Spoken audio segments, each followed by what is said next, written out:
Welcome to Actual Scale Modelling. This is part 2 of the AirFix 109 build, scale 1 to 24. In part 1 I built up the cockpit, painted some of the yellow parts. I'm going to be carrying on with the cockpit, so let's jump into this.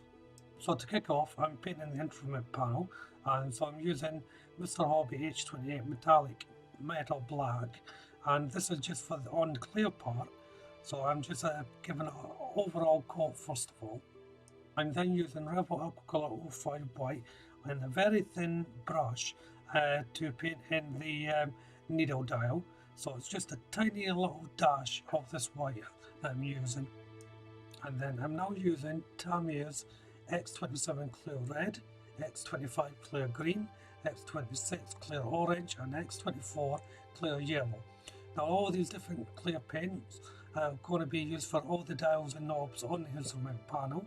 I think the clear paints are better for this. It gives it a glassy sort of look, which stands out on an instrument panel.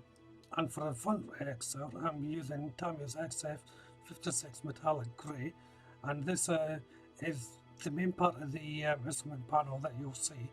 While I'm waiting for that to dry, I'm using Tamiya's X10 Gunmetal to paint the machine guns.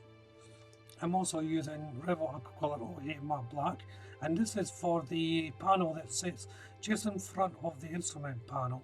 Once the instrument panel is dry, it's just a matter of pushing the clear bit through the back into the front, so all the little raised areas just poke out the little holes on the main part of the instrument panel. And the paintwork that I've done then comes through into the dials. It's a very good way to do it. Some kits have this system, others don't, but I prefer this clear plastic pushing through. It gives you more control on the painting. Also as well, this kit doesn't come with the instrument panel decals, so you really have to paint them in yourself.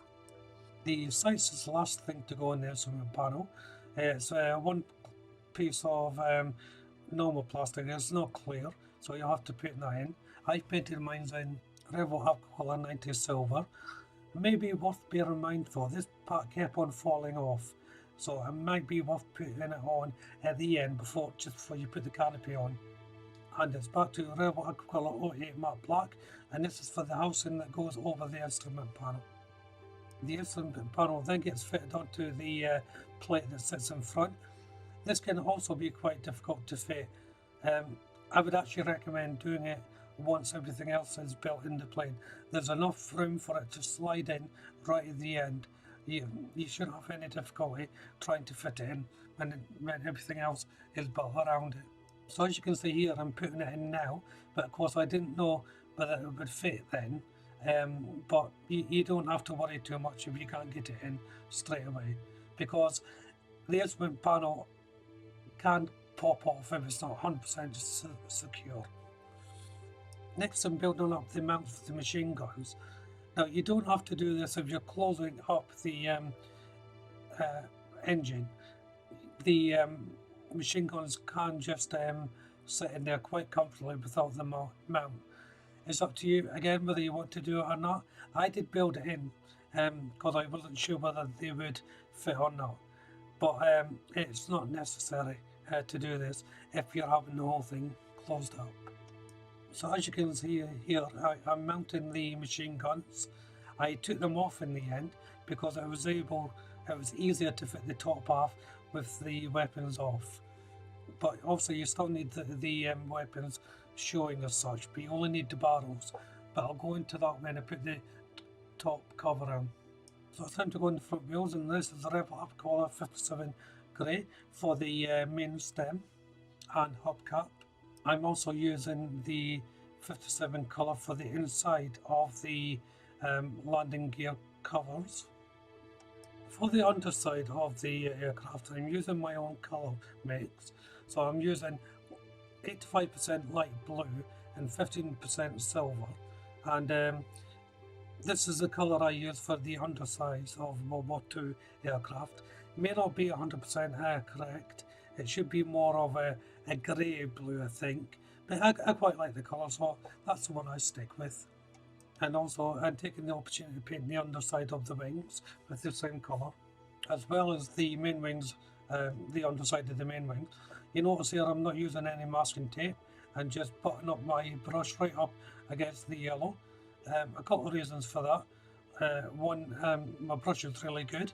It's got a nice hard straight edge. And two, a lot of these planes were painted using the hand without any tapes and whatever. So it makes it a little bit more authentic. People say, no, we want a crisp line. Other people say, no, it should be a little bit rough. Whatever your preference is, doesn't matter. Do it how you like it. Next is to make the tail rudder. It's just two halves placed together. There is a couple of brackets at the bottom that you can place in, but I'd recommend putting them in at the end. That way you may have to take them off if you're putting a decal on. So put them on at the end and just make your life a little bit easier. But by all means, check them for fit. This is what I'm doing at the moment. So I'm holding the tail rudder on here with a little bit of tape before I bond the second part of the the other part of the fuselage. You can see there I'm just getting ready to bond it. The reason for that is just so I know it stays in alignment. As you can see here, the second half fits in quite well. I recommend you bond it in stages though, to make sure that you get a nice proper fit. You will need to put it under clamp as well. It turns out it didn't actually fit all that well. There was a lot of jigging around to get it to line up, and even when I thought the whole thing was lined up 100%, afterwards when I went back, the mould is not as crisp as you would like, and there's a little bit of overhang on one side, so it doesn't fit 100%, which will cause problems later on down the line. There will be areas where you'll have to hold it in position, like I'm doing here, because the clamp just will not fit on. This can be very time consuming, so just be aware of that before you bond the fuselage together, that you're leaving plenty enough time to work on the model. The tail section is the easiest part. Once that's closed up, just a couple of clamps will hold that together without much fuss. So while it's bonded, it's back to the wheels, and these are made up very similar to the rear one. So you put your hubcap in first, and then you just squeeze the tyre onto the actual wheel, and then you'll put on the front part of the hubcap. Again, it doesn't really need any cement. Do so if you wish, but it's not really required here. Then it was on to making the air brakes. A very simple construction. There's a box within a box as such to make up. I would suggest pre-painting this before you make them up. For instance, the inner grille I painted in Tamiya's XF56 metallic grey. Then all the surrounding ones I painted my colour mixing of the light blue and silver. You can either build the inner box outside or build it within the main part of the air brake. I decided to build it inside. It was just a little bit easier for me. I'm using Rebel Aquacolor 361 olive green to paint the upper part of the wings, and as I said in the previous part, this is going to be the main colour. So just the initial coat going on first. So you want to think on gradually build the colour up until you're happy with it. And once the clamps are off the fuselage, it's time to sand down the seam lines. With this kit, I got most of the seam lines to disappear. There's one at the front I couldn't quite get to for some reason, but most of them went okay. And then it was time for the first coat on the main fuselage.